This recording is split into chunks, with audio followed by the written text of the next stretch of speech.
Welcome to information hub.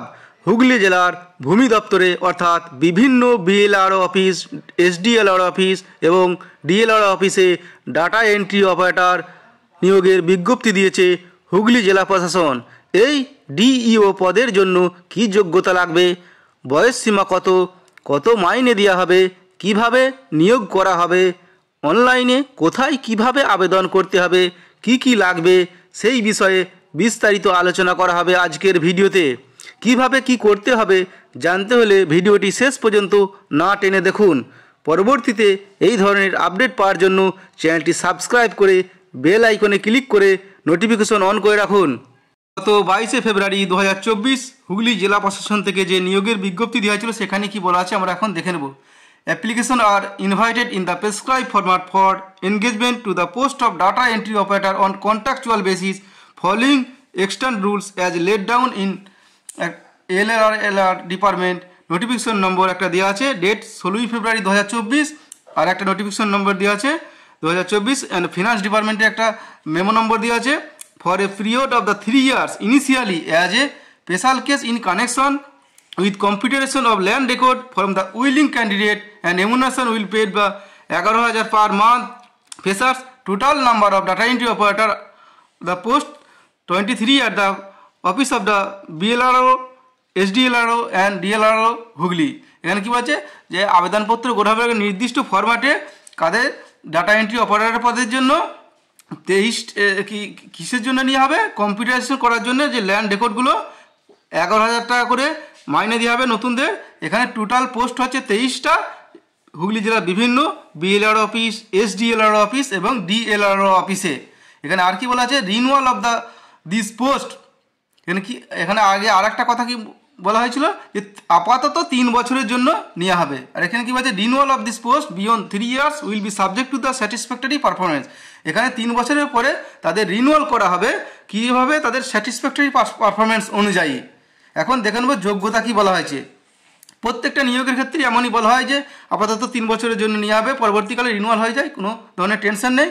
এখানে কি বলা আছে, application should be graduate with certificate in computer application and performance in Microsoft Word, Excel and basic internet application. এখানে minimum যোগ্যতা কি থাকবে, গ্রাজুয়েট হতে হবে এবং সার্টিফিকেট থাকতে হবে কম্পিউটার অ্যাপ্লিকেশনের ওপরে, এবং পারফরমেন্স থাকতে হবে এমএস ওয়ার্ড, এক্সেল এবং বেসিক ইন্টারনেট, এগুলোর কাজ জানতে হবে। Application must be age between 20 years and 45 years, অর্থাৎ এদের বয়স হতে হবে যারা আবেদন করবে 21 থেকে 45 বছরের মধ্যে। Applicant must be permanent residents of Hooghly district, অর্থাৎ যারা আবেদন করবে তাদের অবশ্যই হুগলি জেলার স্থায়ী বাসিন্দা হতে হবে। The selection process include written test 50 marks of 25 question in MCQ pattern, অর্থাৎ এমসিকিউ পরীক্ষা হবে যেখানে 25টা প্রশ্ন থাকবে 50 নম্বর, এবং পরীক্ষার প্র্যাকটিক্যাল মার্কস অর্থাৎ কম্পিউটার টেস্ট হবে 40 নম্বর এবং পার্সোনালিটি টেস্ট 10 নম্বর। কি এই যে 50 নম্বরে যে পরীক্ষা হবে এখানে কী কী থাকবে, eligible applicant must appear in the written test for 50 marks, English 10 marks, মাধ্যমিক লেভেলের 10 নম্বর ইংরাজি, অ্যারিথমেটিক ফর 10 marks, মাধ্যমিক লেভেলের পাটিগণিতের অঙ্ক থাকবে 10 নম্বর, সবই MCQ. General knowledge 10 number, emphasis on the land and land reforms related, অর্থাৎ ভূমি দপ্তরের বিভিন্ন কাজের রিলেটেডের 10 নম্বরের জেনারেল নলেজ থাকবে, সাধারণ জ্ঞান। অ্যান্ড কম্পিউটার নলেজ 20 marks, এবং কম্পিউটারের বিভিন্ন নলেজ সম্বন্ধে 20 নম্বরের প্রশ্ন থাকবে। আর কি বলা আছে, এ candidate short listed on the basis of written test will be call for practical computer test 40 marks and personality test 10 marks, অর্থাৎ এই যে যারা পরীক্ষা দেবে 50, এদের মধ্যে যারা পাস করবে তাদের 40 নম্বরের কম্পিউটার টেস্ট অর্থাৎ প্র্যাকটিক্যাল পরীক্ষা নেওয়া হবে, এবং ইন্টারভিউ নেওয়ার মার্কস থাকবে 10 নম্বর। এই যে তাহলে যারা আবেদন করবে এখন কিভাবে আবেদন করতে হবে, willing applicant should be apply in the prescribed format available in the recruitment selection district website hugli.nic.in। এই ওয়েবসাইটে গিয়ে hugli.nic গিয়ে তাদের একটা নির্দিষ্ট ফরম্যাটে অনলাইনে আবেদন করতে হবে। Application should be submitted through online portal latest by 2-3-2005, অর্থাৎ এই আবেদনপত্র অনলাইনে করতে হবে, যার শেষ তারিখ হচ্ছে 2-3-2024 5:30, মানে মার্চ মাসের 2 তারিখের 5:30টার মধ্যে অনলাইনে আবেদন করতে হবে। অনলাইনে আবেদন করার জন্য কী কী লাগবে, অনলাইনে আবেদন করার আগে তাদের ছবি এবং সিগনেচার স্ক্যান করে রাখতে হবে। এখন application will be accepted online only, মানে অ্যাপ্লিকেশনটা অনলাইনের মধ্যে আবেদনপত্র একমাত্র অনলাইনই হবে, অন্যভাবে হবে না। এখানে আর কি বলেছে, if any case any stage requirement that the fabricated false illegal document submitted by the applicant, then his her candidature will be cancelled without any further information। এখানে কি বলা আছে, যদি কোনো ভুল বা কোনো ফলস ইনফরমেশন বা ইলিগাল ডকুমেন্ট দেওয়া থাকে তাহলে পরবর্তীতে তার আবেদনপত্র যে কোনো মুহূর্তে বাতিল হতে পারে। The undersign reserve the right to cancel the recruitment process without assigning any reason whatsoever।